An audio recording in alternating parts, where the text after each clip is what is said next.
오늘 함께 은혜 나누실 말씀은 사사기 8장 22절부터 28절까지 말씀입니다.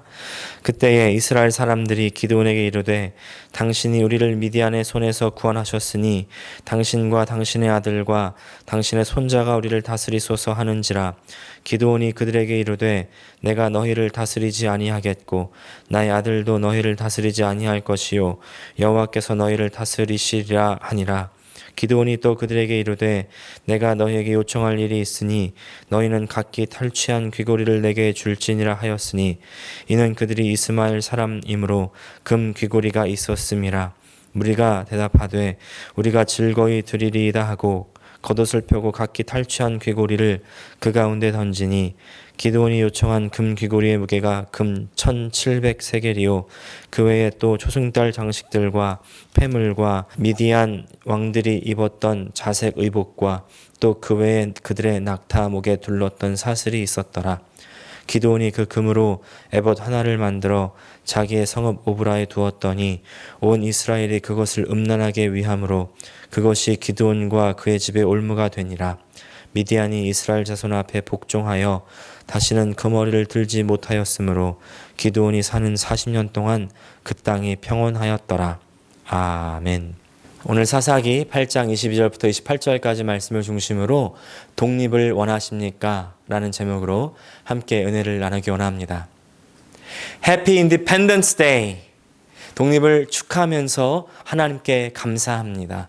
미국이 탄생할 때부터 신앙의 자유는 아주 중요한 가치였습니다. 또 미국의 독립전쟁 또한 마찬가지였죠. 자유가 아니면 죽음을 달라. Give me liberty or death. 이 독립전쟁의 구호는 아주 유명합니다. 이렇게까지 자유를 달라고 한 이유가 있습니다.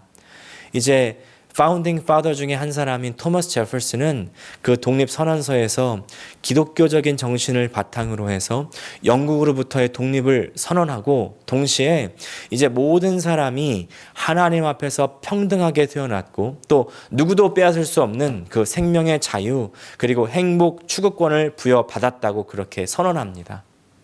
독립선언서는 먼저 하나님을 인정하고요. 그리고 그분의 권위 아래서 창조된 그 사람으로서의 권리를 주장하면서 하나님의 올바른 믿음, 그것을 방해하는 권력의 억압, 압제에 항거하는 것입니다. 그래서 토머스 제퍼슨의 그 인장에는 이런 구호가 있습니다. 이제 벤자민 프랭클린도 이 독립선언의 기치로 이것을 제안했는데 Resistance to tyranny is obedience to God. 폭정, 압제에 항거하는 것이 바로 하나님께 순종하는 것이다. 하나님 안에서 자유, 신앙의 자유를 포함한 그 완전한 자유를 위해서 피 흘림을 아끼지 않으면서 싸웠던 미국이었습니다. 근데 이제는요, 그랬던 미국을 찾아보기가 어렵게 되었습니다. 자유와 독립을 위해서 싸웠던 미국은 이제 오히려 하나님으로부터의 자유, 하나님으로부터의 독립을 선언하고 있는 것을 우리가 눈으로 보고 있지 않습니까? 각종 공식 행사에서 기도를 빼고요. 신앙 고백을 뺍니다. 공식적인 자리에서 하나님에 대해서 그리고 믿음에 대해서 말하면 제재를 받게 됩니다. 지난 화요일 한 신문 기사를 보니까 LA 한인타운의 한 유명 스파에서 이제 트랜스젠더라고 주장하는 남성이 여탕에 출입하도록 해서 큰 소란이 있었다는 겁니다. 알고 봤더니 트랜스젠더나 성소수자들을 이제 차별하면 안 된다는 그 차별금지법이 있어서 남성이 자신을 여성이라고 주장하면 여탕 입장을 막을 방법이 없다는 것입니다. 너무나 충격적이죠.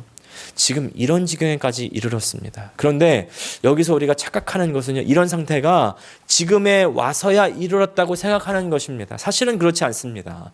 이미 이런 상태는요, 인간이 하나님을 떠난 이후에 곧바로 시작되었고 예수님께서 오시고 교회가 태어난 그때에도 그런 상태는 계속되고 있었다는 사실이에요. 로마서 1장 후반부는 사람이 하나님을 떠난 상태를 묘사하고 있습니다. 미련하고 허망한 마음으로 하나님께 감사하지 않고 우상을 섬기고 동성애를 비롯해서 온갖 성적 타락을 다하고 모든 불의와 추악과 탐욕과 악의가 가득하고 시기, 살인, 분쟁, 사기, 악독이 가득한 이 모든 일을 행했다고 말합니다. 그리고 이런 모든 죄를 짓는 이유는 로마서 1장 28절 그들이 마음에 하나님 두기를 싫어하며 바로 마음에 하나님을 두기 싫어했기 때문이라는 것입니다. 사람이 마음에 하나님을 두지 않는 그 순간부터, 다시 말해서 하나님으로부터 독립을 선포하는 그 순간 그 사람에게 하나님의 법은 너는 사형이다 이렇게 선포하고 있는 것입니다. 로마서 1장 32절 말씀 그들이 이 같은 일을 행하는 자는 사형에 해당한다고 하나님께서 정하심을 알고도 하나님은 계십니다. 하나님께서 모든 것을 지으시고 만물의 주인 되셨습니다. 그리고 하나님께서는 하나님의 법으로 이 세상 만물을 다스리십니다. 할렐루야. 그런데 하나님의 법은요, 이제 하나님을 떠난 인간, 하나님을 마음에 두기 싫어하는 그 사람들에게 사형을 언도하고 집행하십니다. 여러분, 하나님으로부터 독립하지 마십시오. 하나님으로부터 분리되지 마십시오. 독립하고 분리되면 죽음입니다. 예레미야 34장 17절 말씀 그러므로 보아라 나도 너희에게 자유를 선언하여 너희가 전쟁과 연병과 기근으로 죽게 할 것이니 세상 모든 민족이 이것을 보고 무서워 떨 것이다. 나 주가 하는 말이다. 하나님으로부터 독립하지 마십시오. 하나님으로부터 자유하지 마십시오. 하나님께서 그래 너 마음대로 살아봐 자유를 줄게 그렇게 하면 안 되는 거예요. 큰일 나는 것입니다. 하나님 안에서 계속 계셔야 됩니다. 꼭 붙어 있어야 됩니다. 하나님으로부터 떠나지 마셔야 됩니다. 그래야 생명입니다. 그래야 삽니다. 그것을 위해서 예수님께서 오셨습니다. 그래서 이름이 예수잖아요. 예수는 여호와 구원자라는 뜻입니다. 우리를 구원하기 위해서 오신 하나님이십니다. 그리고 예수님의 또 다른 이름 임마누엘, 우리와 함께 하시는 하나님이십니다. 우리에게 참된 구원은 하나님께서 함께 하시는 것이기 때문입니다. 우리와 함께 하시는 임마누엘 하나님, 하나님께서 우리에게서 떠나지 않는 것, 그것이 우리에게 구원이요 생명이고 이것이 우리에게 참 자유고 독립입니다. 그런 맥락에서 오늘 나누는 기도원 이야기 이 마지막 말씀은요 우리에게 큰 경고고 중요한 거울입니다. 구약의 이야기를 대할 때마다 저의 마음 한켠에서 들려오는 말씀은 바로 이 말씀입니다. 고린도전서 10장 11절 말씀 그들에게 일어난 이런 일은 본보기가 되고 또한 말세를 만난 우리를 깨우치기 위하여 기록되었느니라. 우리는 깨우쳐야 됩니다. 그래서 깨어 있어야 됩니다. 왜냐하면 지금은 말세, 세상의 끝이기 때문입니다. 우리는 기도원의 얘기를 읽으면서 기도원처럼 큰 용사가 되고 한번 멋지게 정말 하나님의 사람답게 성공해보기 위해서 어떻게 성공할 수 있는지 배워보려고 그 안에서 믿음의 원리를 찾아내려고 하기도 합니다. 물론 그 안에 믿음의 원리들과 하나님의 은혜의 역사가 있습니다. 하지만 기도원의 이야기는요 성공한 큰 용사의 성공 간증이 아닙니다. 오히려 하나님 사람의 실패기예요. 하나님의 은혜를 맛보아는 받지만 오히려 그 성공이라는 선물 때문에 하나님을 떠난 실패기입니다. 하나님을 떠나면 그 어떤 성공도 다 저주예요. 기도원의 실패기가 이 말세를 살아가는 우리의 신앙을 깨우치게 되기를 간절히 축복합니다. 오늘 본문은요 이제 기도원의 이야기 마지막 말씀이죠. 오늘 말씀을 통해서 살펴볼 몇 가지 중점들이 있는데 첫 번째는 하나님을 보지 않는 사람은 우상을 만든다는 것입니다. 하나님을 보지 않는 사람은 우상을 만듭니다. 22절 말씀 같이 읽습니다. 그때에 이스라엘 사람들이 기드온에게 이르되 당신이 우리를 미디안의 손에서 구원하셨으니 당신과 당신의 아들과 당신의 손자가 우리를 다스리소서 하는지라. 이제 미디안과 동방연합군 이 13만 5천 명의 전쟁에서 이 완전히 승리를 거둔 대장군 이제 기드온에게 사람들이 찾아와서는 자신을 다스려 달라고 얘기합니다. 지난주에도 말씀드렸던 것처럼 이 사람들의 눈에는요, 하나님의 역사가 보이지 않는 겁니다. 하나님의 은혜를 잊어버렸습니다. 기도원의 승리만 보이는 거예요. 사람만 보이는 겁니다. 그리고 사람을 의지하고 높입니다. 우상이죠. 우상은 다만 사람의 손으로 새겨놓은 신상, 또 그것만을 의미하는 것이 아닙니다. 다른 종교의 신을 지칭하는 것만도 아닙니다. 하나님보다 우선하고 중요하게 여기는 그 모든 것이 다 우상이죠. 왜? 하나님보다 그 우상을 우선할까요? 처음에 이 이스라엘 백성들 가나안 땅에 들어와서 농경 문화를 접하고 나서는 잘 농사 짓고 이제 살아보기 위해서 가나안 땅의 신들을 받아들이죠. 하나님, 제가 하나님을 섬기기는 하겠지만 그러나 농사도 잘 지어서 먹고 살려면 저 가나안 사람들이 섬기는 바알과 아세라도 섬겨야 되겠습니다. 그렇게 말하는 겁니다. 하나님보다는 나의 먹고 사는 문제가 더 중요했다는 것이죠. 욕심입니다. 이렇게 말씀드리면, 아니 목사님, 먹고 사는 것 중요하지 않습니까? 무슨 말씀이세요? 이렇게 먹고 사는 것을 위해서 열심히 노력해야죠. 이렇게 말씀하실지 모르겠습니다. 그러나 먹고 사는 것이 하나님을 믿고 다른 것보다 우선해서 하나님의 우선순위가 밀려난다면 그것은 욕심이고 우상숭배입니다. 왜 이런 문제가 생깁니까?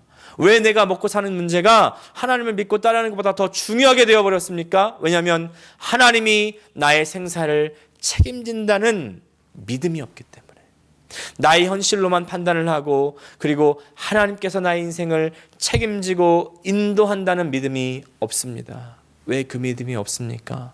내 생각과 내 판단이 다 내가 있는 것을, 내가 갖고 있는 것을, 현재 나의 상황을 기준으로 하기 때문에.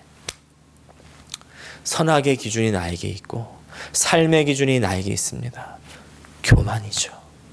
우상의 저변에는요, 심각한 교만이 깔려 있는 겁니다. 내 중심입니다.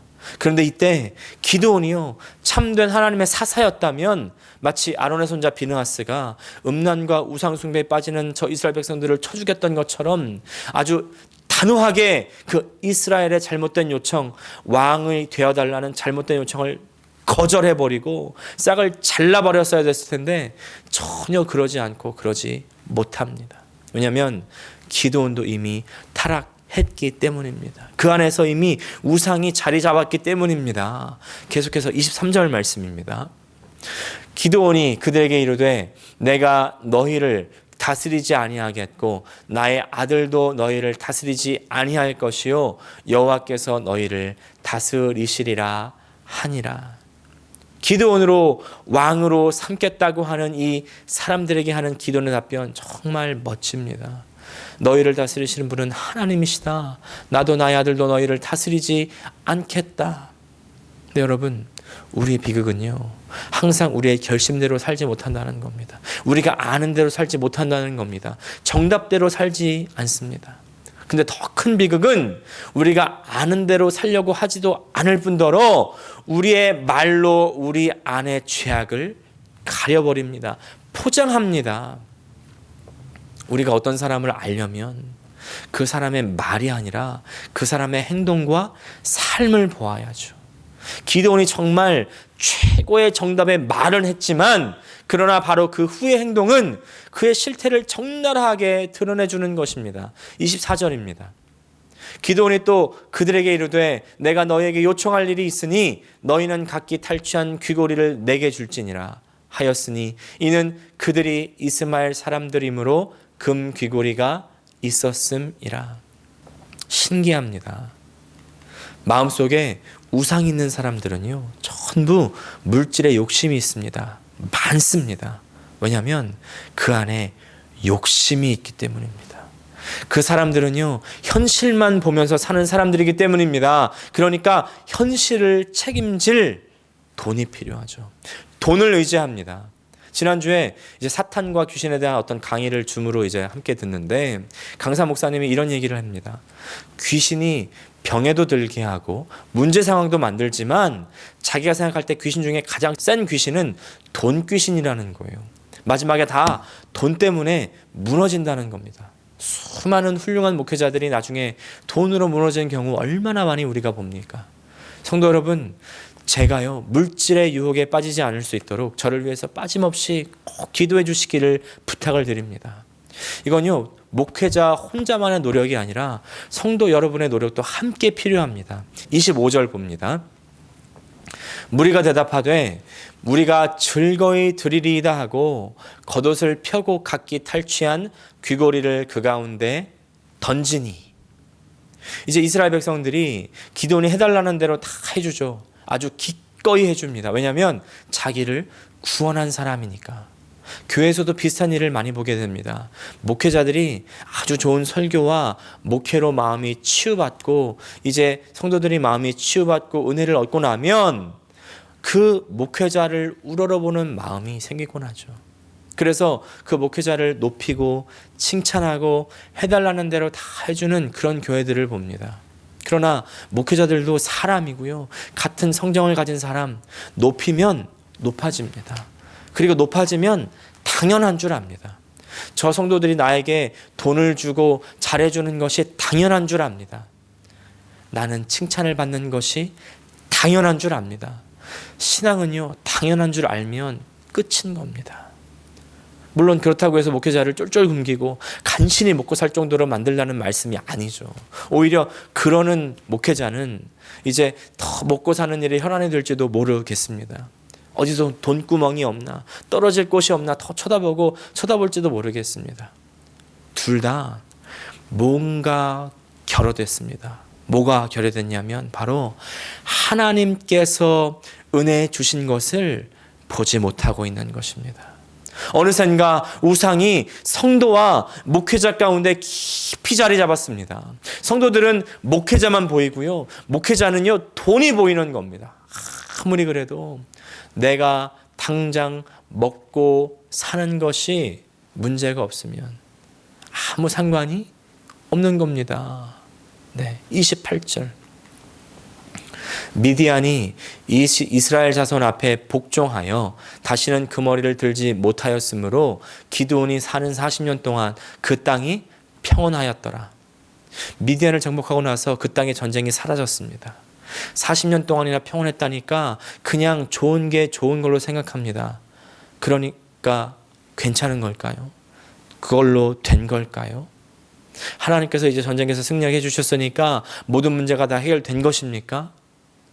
전혀 아닙니다. 분명하지 않은 우상들을 그냥 놔둔 결과 분명한 우상들을 따라가게 되는 것입니다. 33절, 34절 말씀 같이 읽겠습니다. 기드온이 이미 죽음에 이스라엘 자손이 돌아서서 바알들을 따라가 음행하였으며 또 바알 브릿을 자기들의 신으로 삼고 이스라엘 자손이 주의 모든 원수들의 손에서 자기를 건져내신 여호와 자기들의 하나님을 기억하지 아니하며 그때 좋은 게 좋은 거라고 내가 먹고 사니까 당장 괜찮아. 그리고 그냥 그 문제를 놔두었더니 결국에는 그 욕심을 따라 정말 우상 숭배로 하나님을 떠나고 하나님을 잊어버리는 것입니다. 내 안에 우상의 아주 작은 징후가 생길 때 그것을 그냥 두면 반드시 큰 문제가 생깁니다. 내 안에 아주 작은 문제라 할지라도 단호하게 쳐내셔야 됩니다. 우리 교회 안에, 내 가정 안에, 내 생각과 삶 가운데에서 모든 우상의 문제들이, 욕심의 문제들이, 교만의 문제들이 예수 이름 앞에 떠나가기를 간절히 축복합니다. 이제 그런가 하면 두 번째, 우리가 생각해 봐야 되는 두 번째 중점은요, 하나님을 떠난 사람들은 결국 분열되고 만다는 것입니다.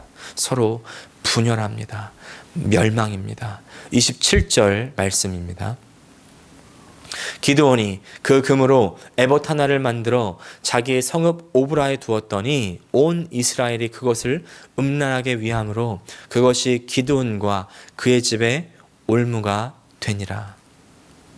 기드온이 전쟁에서 승리한 후에 왜 이렇게 돈독이 올랐나? 아니 금독이 올랐나 했더니 그 이유가 27절에 바로 나옵니다. 그 수많은 금으로 에봇을 만들었다고 합니다. 에봇은 제사장의 이 겉옷입니다. 성경은 제사장이 아무 옷이나 입지 못하게 했습니다. 제사장이 입어야 하는 특별한 옷의 규정이 있는데 그 중에 겉옷이 에봇인데, 이제 에봇은요 두 가지 특별한 장치가 있습니다. 한 가지는 양쪽 어깨 바지에 이제 이스라엘 12지파의 이름을 새긴 호마노 보석 2개를 부착합니다. 이름이 새겨진 이 보석을 어깨에 메고 하나님 앞에 갈 때마다 하나님이 이스라엘 모든 백성들을 기억하시게끔 하는 것입니다. 또 다른 것은 우림과 둠밈입니다. 하나님의 뜻을 구하는 장치로 알려져 있는데 정확히 어떻게 동작하는지는, 어떻게 분별하는지는 아는 사람이 없습니다. 이것으로 하나님의 응답을 아는 장치였다고 알려집니다. 하나님께 묻고 답을 얻는 겁니다. 이것은 정말 어떻게 보면 제사장의 가장 중요한 직무 중에 하나였죠. 이제 이 에봇은 제사장이 옷이기 때문에 제사장이 될 수 있는 레위 지파 사람들만 입을 수 있었고, 그리고 제사장이 직무를 감당하는 성소에 에봇이 위치해 있어야 됩니다. 그런데 이번에 이런 에봇을 기드온은 금으로 만들었고, 그리고 그 에봇을 오브라에 두었다고 했습니다. 기드온은 므낫세 지파 사람이죠. 그 오브라는 므낫세 지파 땅입니다. 하지만 기드온은 에봇에 대한 규정을 별로 신경 쓰지 않았습니다. 레위 지파의 제사장이 입어야 됐고 성소에 있었다는 그런 규정을 별로 신경 쓰지 않은 겁니다. 왜 그랬을까요? 당시에 성소가 있던 곳은 실로입니다. 그리고 실로는 에브라임 지파의 땅입니다. 이 에브라임은요 12지파들 중에 가장 강한 지파 중에 하나 지파였습니다. 그리고 이 에브라임 지파는요 기드온의 성공을 가장 먼저 견제했던 그런 지파이기도 합니다. 8장 초반부에 기억나십니까? 1절에서 기드온에게 미디안을 맞서 싸우는 전쟁에 왜 자기를 부르지 않았느냐고 지적하죠.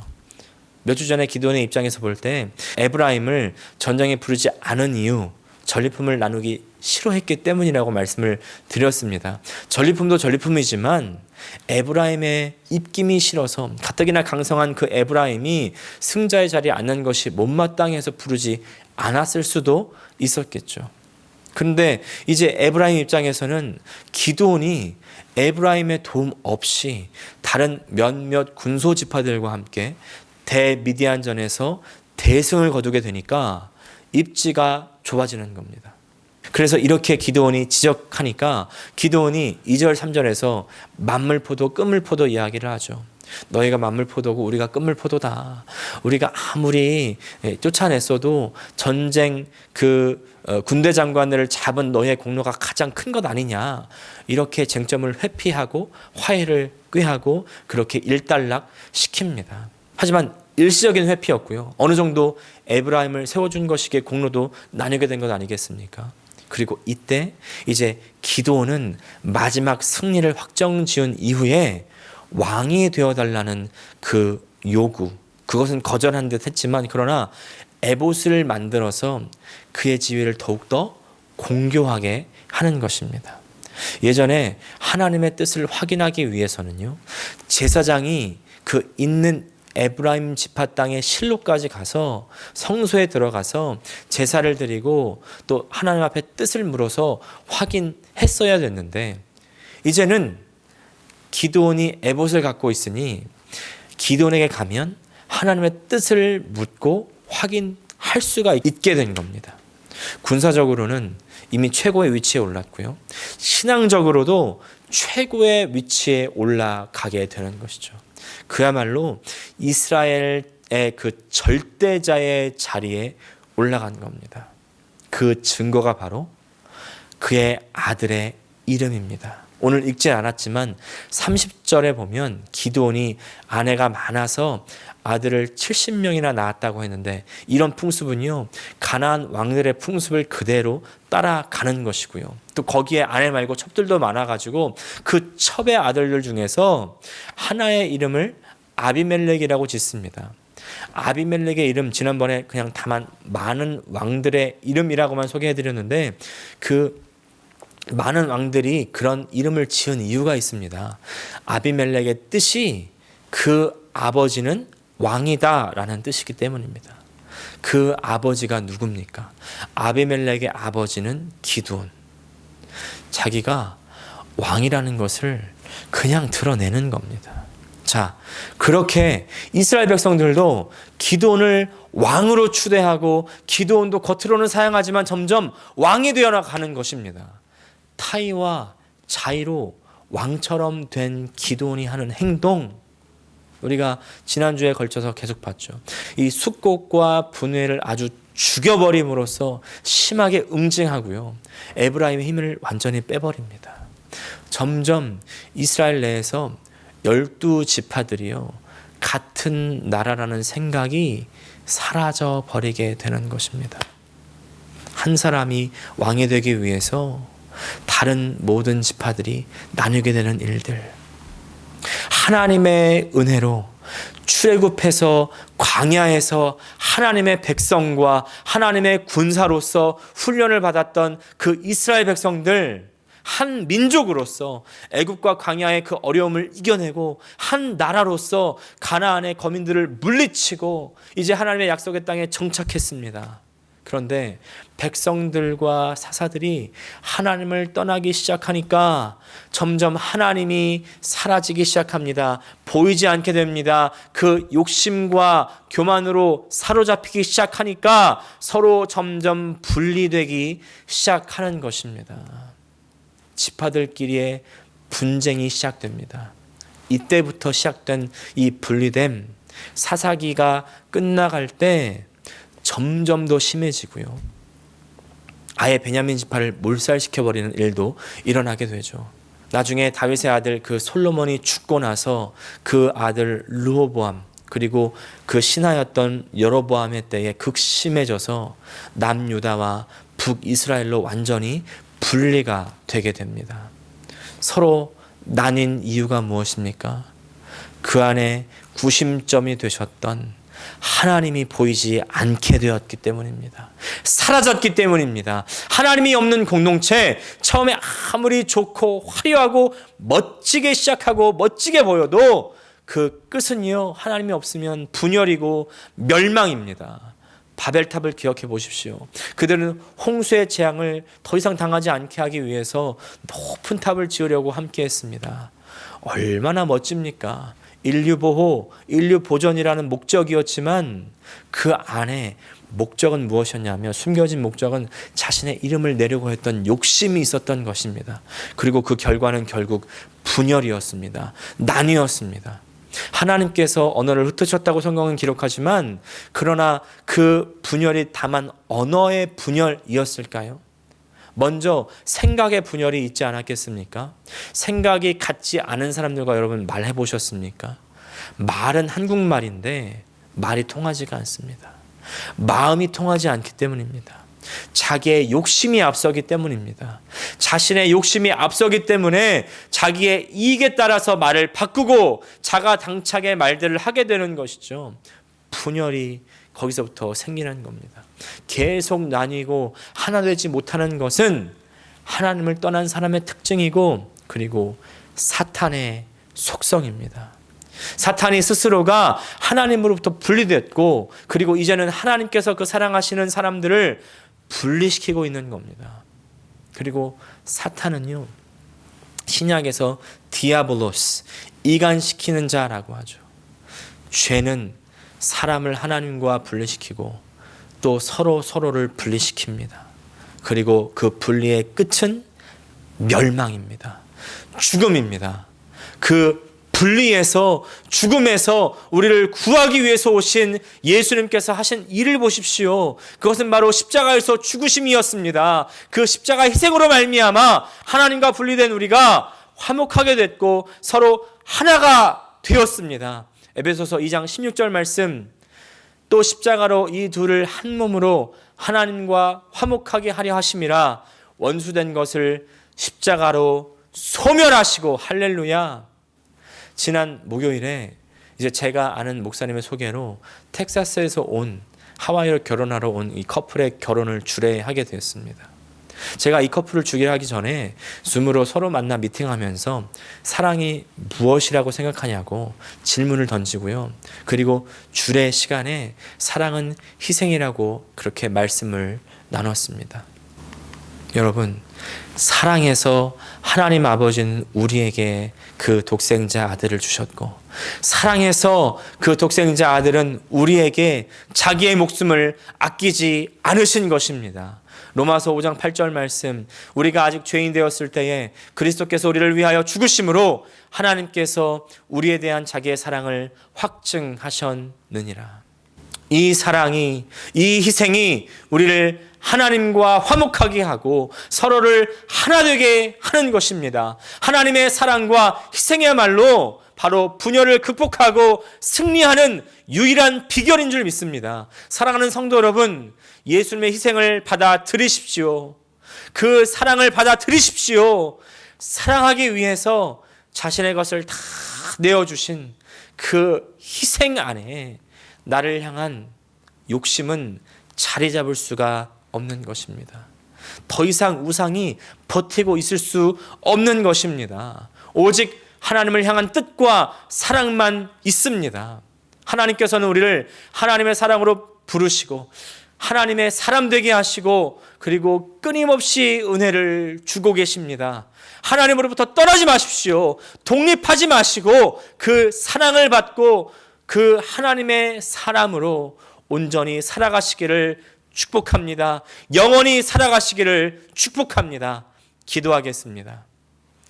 하나님 우리 아버지, 우리를 저 지옥과 멸망의 백성에서 불러내어 주셔서 참된 생명과 축복된 백성 만들어 주심을 감사합니다.